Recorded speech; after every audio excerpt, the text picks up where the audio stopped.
Now then, how about the Ezekiel prophecies?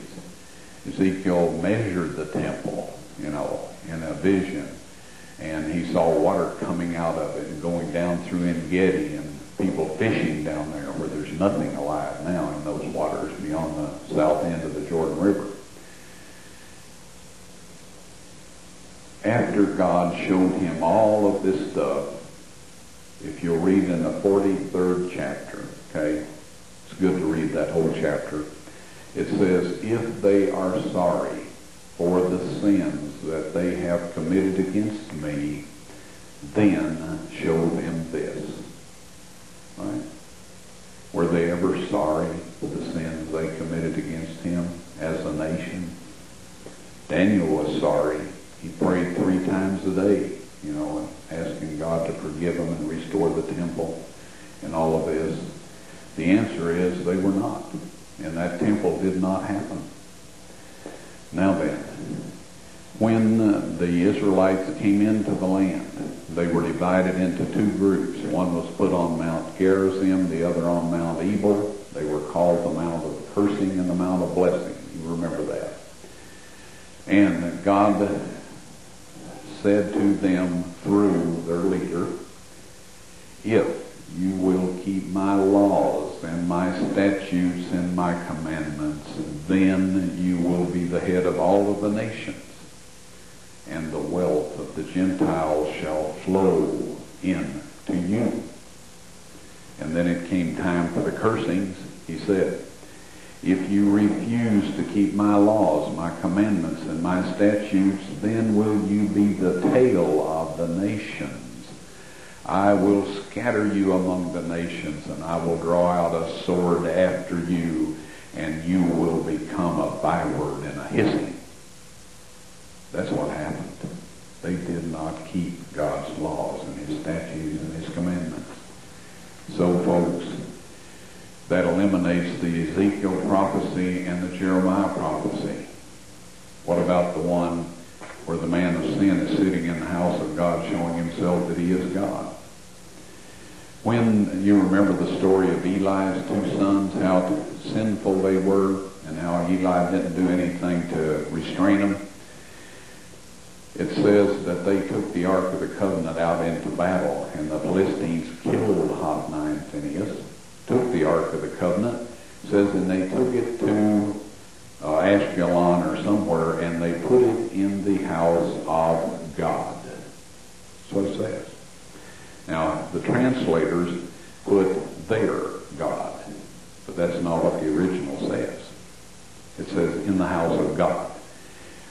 It becomes very evident that this is the house of Dagon, because it says the next morning this big idol had fallen flat on his face.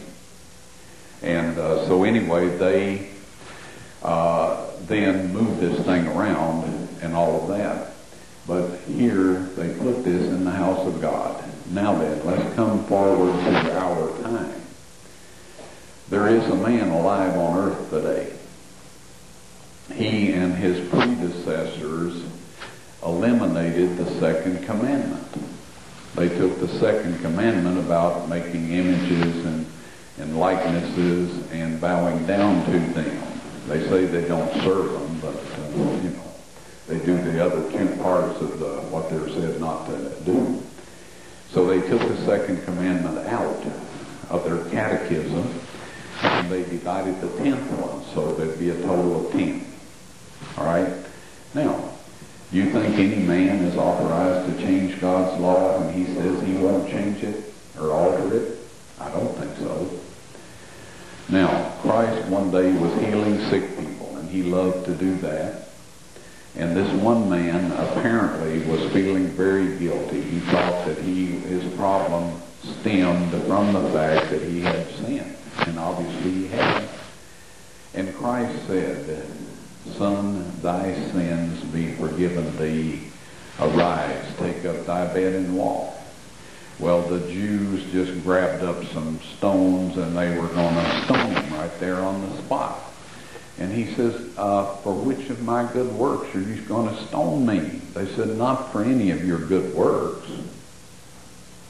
but because thou being a man dost make thyself God.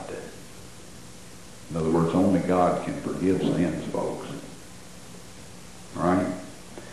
But this man claims that he can forgive sins. All right? Showing himself that he is God. It doesn't say that he is God. It says showing himself that he is God. And he is in a temple. It's his temple. Okay? He's the Pope, and he has one of the most elaborate pagan temples that you'll ever see in your life. If you should get over there and see it, or look at some of the photographs. So, folks, that is fulfilled already. But back to what I said earlier, if we wait to make things right between us and God until some of these things that are prophesied or predicted happen, he's not going to accept us anyway. Right? This is something we have to do now. I share the story of Felix. You know the story about Paul.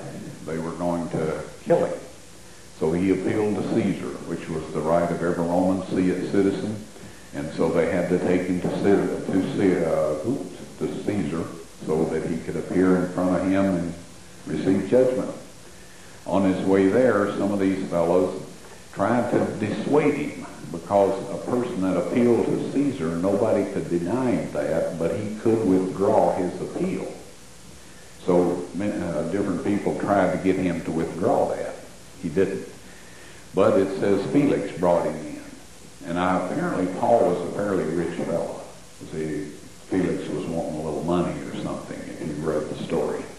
Some of these other people were wanting a reward to declare him innocent, let him go. So that was another option. You could decide that he hadn't done anything, so therefore he didn't need to go to Caesar or anywhere else.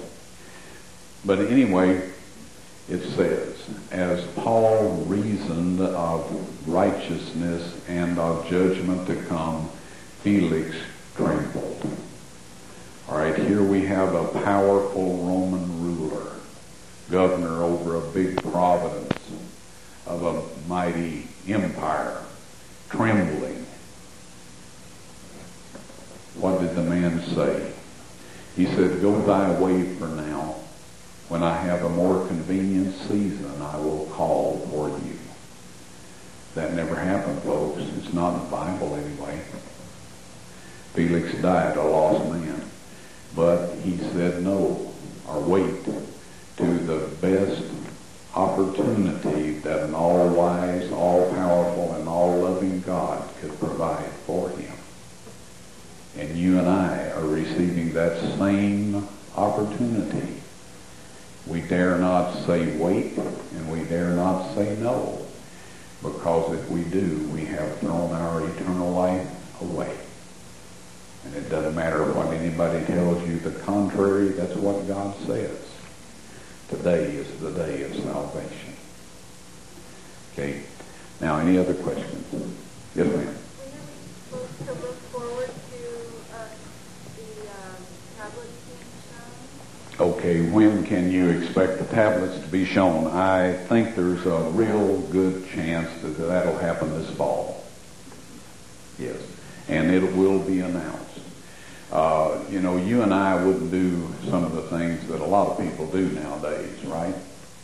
There are people that would love to blow up the place where a bunch of folks are meeting for any purpose, all right? And especially to see the tables of stone. So we can't announce it ahead of time, because somebody can go there, plant a bomb under the place, and have a remote triggering device, and when it gets packed out, blow the whole thing up. So we will secure certain locations and then announce that it'll be shown there. And it'll be done in a manner so that anybody that wants to and is willing to drive 4 hours or fly or whatever can see it for themselves. Okay.